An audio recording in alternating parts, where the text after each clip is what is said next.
Hello बच्चों, स्वागत है आपका हमारे इस यूट्यूब चैनल विद एजुकेशन में। बच्चों, आज मैं आपके लिए एक बहुत ही बेहतरीन टॉपिक लेकर आया हूं जिसका नाम है पीएच मान। तो बच्चों, आज हम इस वीडियो में ये देखेंगे कि पीएच मान क्या है, उसके प्रसार क्या है, पीएच मान का जो पैमाना है वो क्या है और पीएच का हमारे दैनिक जीवन में क्या क्या उपयोग है। आज इस वीडियो में हम यही पढ़ेंगे कि पीएच क्या है, इसका उपयोग क्या है, उसके बाद में इसका जो पैमाना है वो क्या है। तो इस वीडियो के लास्ट तक बने रहेगा बच्चों। चलिए शुरू करते हैं आज की इस वीडियो को। बच्चों, जो हमारा पीएच मान है, इसका अगर फुल फॉर्म देखा जाए तो ये है पोटेंस ऑफ हाइड्रोजन। इसका अर्थ ये हुआ बच्चों कि हाइड्रोजन की शक्ति। पोटेंस का जो अर्थ होता है वो शक्ति होता है। ठीक है बच्चों, इसका अर्थ यही हुआ कि हाइड्रोजन की कितनी शक्ति है। ठीक है, उसके बाद में चलिए बात करते हैं पीएच। पीएच किसी जलीय घोल की अम्लता। पीएच किसी जलीय घोल की अम्लता। अब अगर बात आई बच्चों जलीय विलयन की घोलता कि जो घोल की अम्लता जो है, इसका अर्थ ये हुआ कि वो विलय कैसा रहेगा, वो एक तरल रहेगा, वो जलीय विलयन रहेगा। ठीक है बच्चों, तो किसी जलीय घोल की जो अम्लता है या क्षारता को मापने का एक पैमाना है। बच्चों, तो पीएच क्या है, किसी विलयन की का किसी विलयन कहिए या किसी घोल का कहिए। ठीक है बच्चों, किसी घोल का या किसी विलयन का जो उसकी अम्लता होती है तथा उसकी जो क्षारता होती है कि विलयन कितना अम्लीय है और कितना क्षारीय है, ये दर्शाने के लिए हम पीएच का उपयोग करते हैं। जैसे बच्चों, आजकल चाहे हम जितने भी पदार्थ खाते हैं, कोई भी पदार्थ वो है, चाहे कोई पदार्थ ऐसा होता है कि कुछ कड़वे होते हैं, कुछ पदार्थ ऐसे होते हैं, कुछ मीठे होते हैं, कुछ खट्टे होते हैं।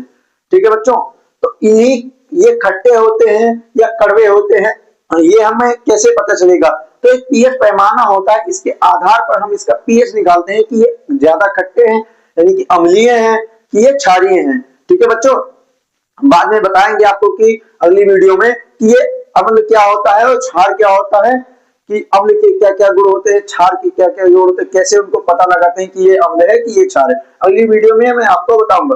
पहले देखते हैं कि ये जो अम्ल है, वो जो पीएच है, इसका जो पैमाना होता है ये कितना होता है। तो जो अम्ल है वो हमारा पीएच है, इसका पैमाना जो है वो 0 से लेकर 14 के बीच होता है। ठीक है बच्चों, पीएच पैमाने से पटरी में स्केल नहीं, जो पटरी होती है हमारी, उसका भी एक हम दिखाते हैं आपको, एक सेकंड।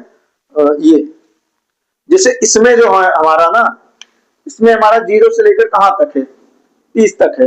ऐसे ही एक स्केल इसके लिए भी होता है पीएच मापने के लिए, जिसमें 0 से 14 तक की संख्याएं दी हुई होती हैं। उनमें क्षारीय भाग अलग होता है और जो अम्लीय भाग अलग होता है। ठीक है बच्चों, आगे हम आपको स्केल के माध्यम से यानी कि चित्र के माध्यम से आपको समझाएंगे।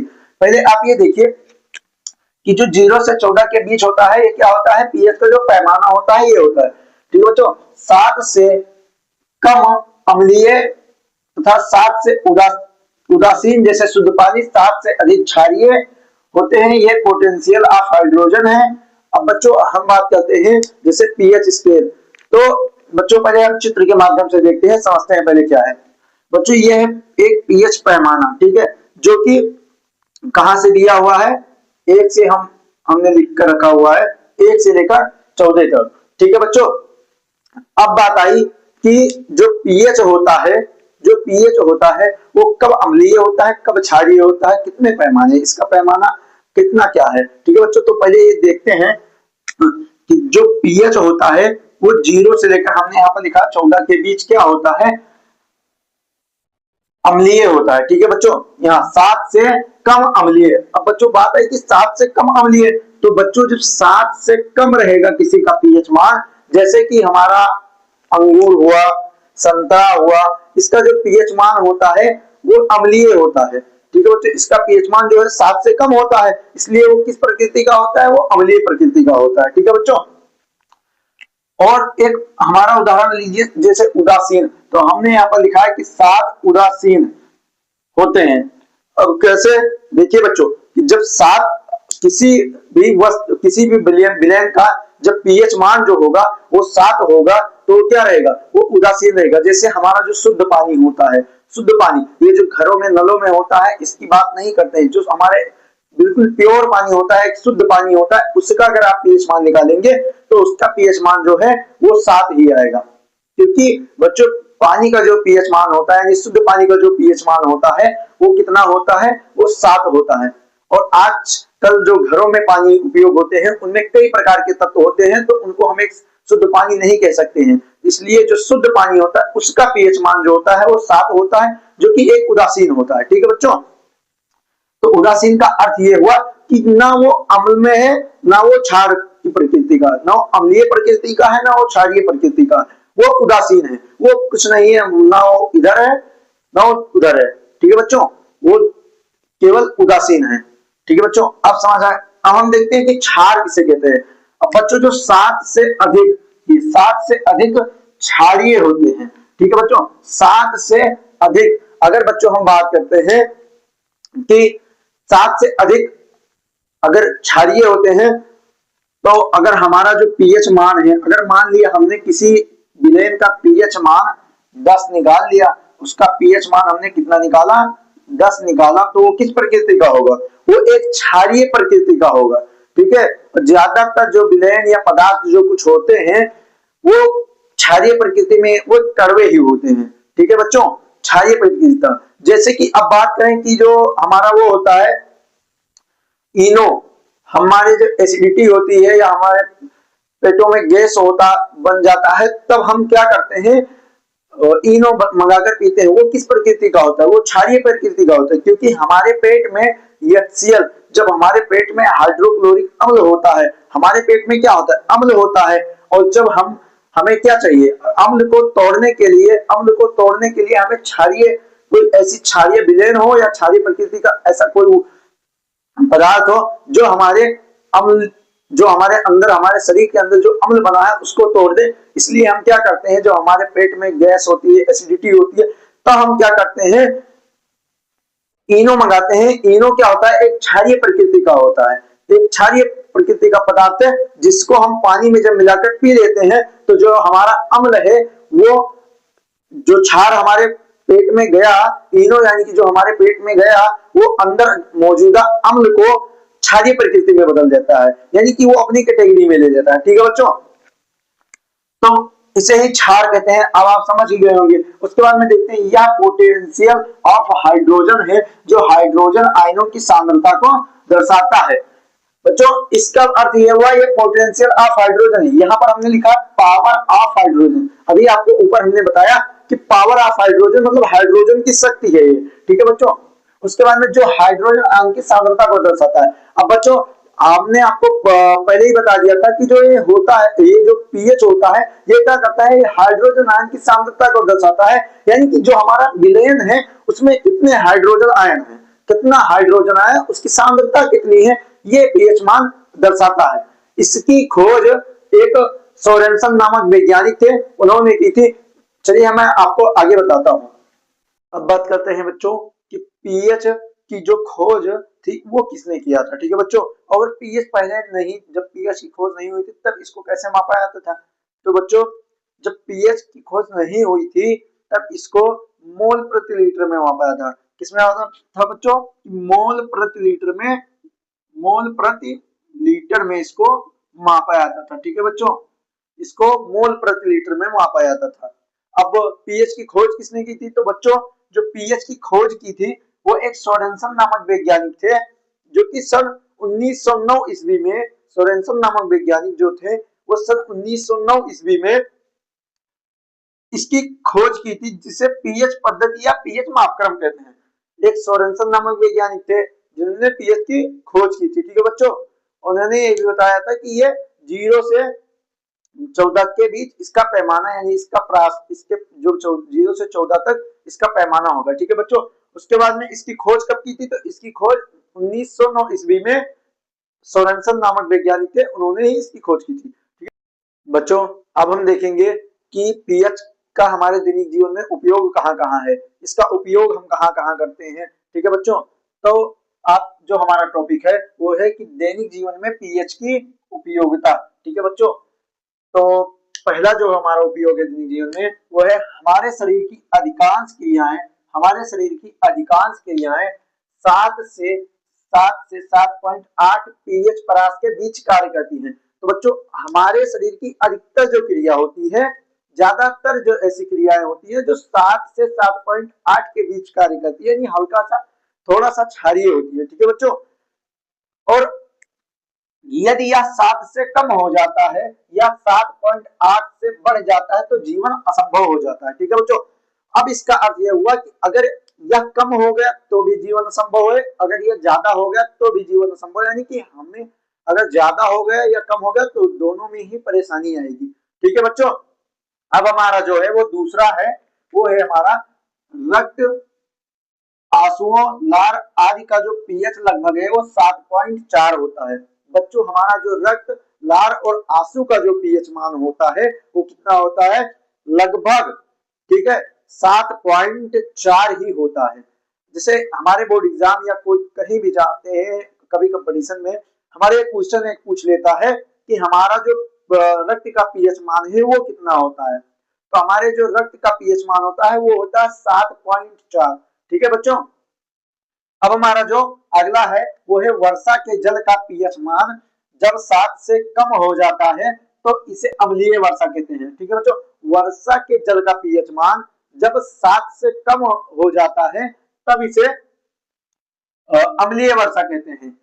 अब बच्चों एक हमारे पिछली सन 2025 के बोर्ड एग्जाम में पूछा था कि अम्लीय वर्षा का पीएच मान कितना होता है, अम्लीय वर्षा का पीएच मान कितना होता है। तो बच्चों जो अम्लीय वर्षा का पीएच मान होता है वो होता है 5.6। कितना होता है बच्चों, 5.6 जो होता है अम्लीय का, सॉरी, वर्षा जल का पीएच मान जो होता है वो कितना होता है, 5.6। ठीक है बच्चों, इसी के लगभग लगभग दिया रहेगा। अगर ये 5.6 आपके क्वेश्चन ऑप्शन में नहीं दिया हुआ है तो लगभग इसी के आसपास का। ठीक है बच्चों, अब हमारा जो अगला क्वेश्चन है वो है आमाशय में जठर रस स्रावित होता है, यानी स्रावित होता है, आमाशय में जठर रस स्रावित होता है जो कि भोजन के पाचन में सहायक होता है। जठर रस का पीएच मान लगभग 1.2 होता है।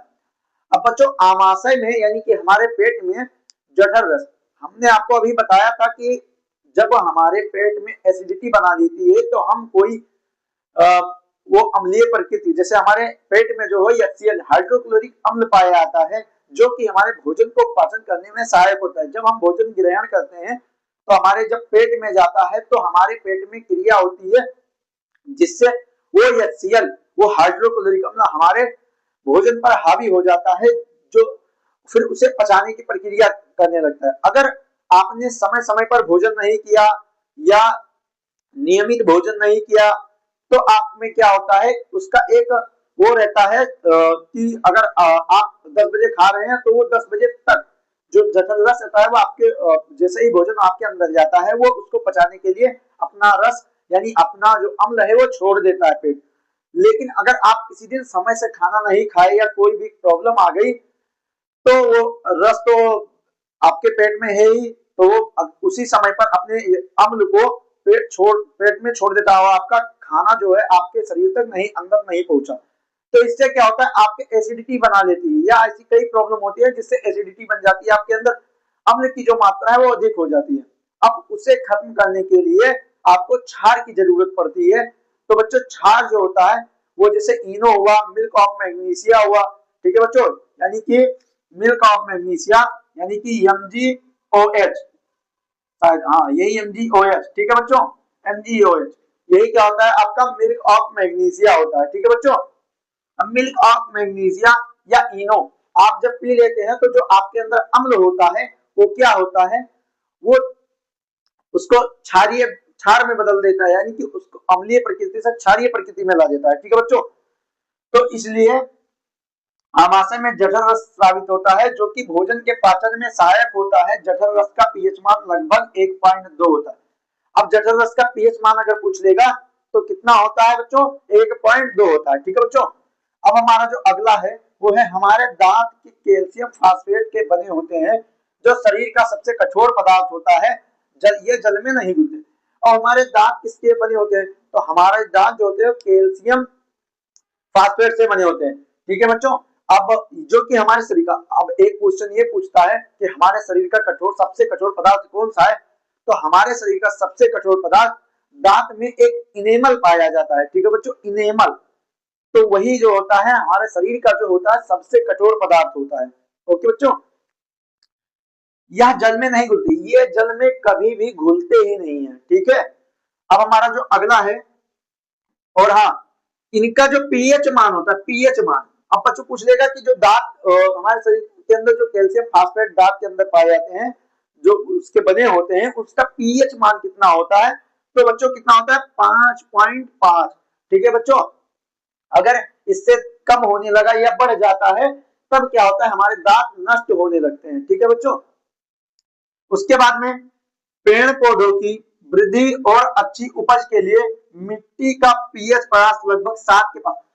अब जैसे कभी कभी खेतों में क्या होता है कि अच्छी फसल नहीं होती, अच्छी उपज नहीं होती है, तब क्या करते हैं, घर पे हमारे जो पापा लोग हैं वो क्या करते हैं, वो उसमें बुझा हुआ चूना चूना ले आते हैं और पूरे खेत में चूने की बुआई कर देते हैं। इससे क्या होता है, उसकी जो अम्लीय प्रकृति रहती है वो कम हो जाती है। ठीक है बच्चों, अब आगे देखते हैं। पहले ये देखिए, पेड़ पौधे की वृद्धि और अच्छी उपज के लिए मिट्टी का पीएच परास लगभग 7 होना चाहिए। अब इसका पीएच कितना होना चाहिए?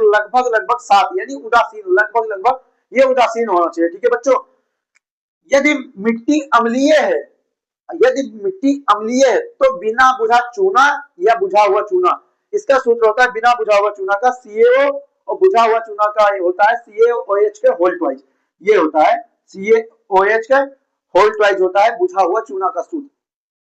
अगर आप इसको अपने खेतों में डाल देते हैं, मिट्टी में मिला देते हैं, तो क्या होता है कि हमारा अगर जो मिट्टी है वो अगर उसका पीएच जो है वो अम्लीय प्रकृति का है, लगभग 7 से बहुत ही कम है, तो क्या होता है जब आप चूना को डाल देते हैं तो क्षारीय प्रकृति का बन जाता है, यानी कि वो लगभग उदासीन हो जाता है। ठीक है बच्चों, अब और यदि मिट्टी क्षारीय है तो उसमें कंपोस्ट कार्बनिक पदार्थ मिलाना चाहिए। अगर मिट्टी अधिक क्षारीय है तो उसमें कंपोस्ट कार्बनिक या प्राकृतिक जैसे खाद वाद होते हैं वो मिलाना चाहिए। इससे क्या होता है, जो मिट्टी की जो क्षारीय प्रकृति है वो धीरे धीरे अपने उसका पीएच मान 7 के करीब आ जाता है, जैसे कि वो उदासीन हो जाती है। ठीक है बच्चों, तो आज की वीडियो में बस इतना ही। आज के जो ये टॉपिक है बहुत ही इंपॉर्टेंट है बच्चों, इससे ये दैनिक जीवन में जो पीएच की उपयोगिता है, इससे बहुत ही ज्यादा क्वेश्चन हमारे बोर्ड एग्जाम में या कोई भी कंपटीशन होता है इसमें से कई क्वेश्चन ऐसे पूछे जाते हैं। तो इस वीडियो को बहुत ध्यान से देख लीजिएगा और नोट कर लीजिएगा। और बच्चों, अगर आपको हमारा ऐसा वीडियो अच्छा लगा हो तो इस चैनल को सब्सक्राइब कीजिएगा, वीडियो को लाइक कीजिएगा और अपने दोस्तों के पास शेयर कीजिएगा, जिससे उन तक भी ये वीडियो पहुंच सके, वो भी इस क्लास को ज्वाइन कर सके। ठीक है बच्चों, तो मिलते हैं अगले वीडियो में, तब तक के लिए धन्यवाद, जय हिंद।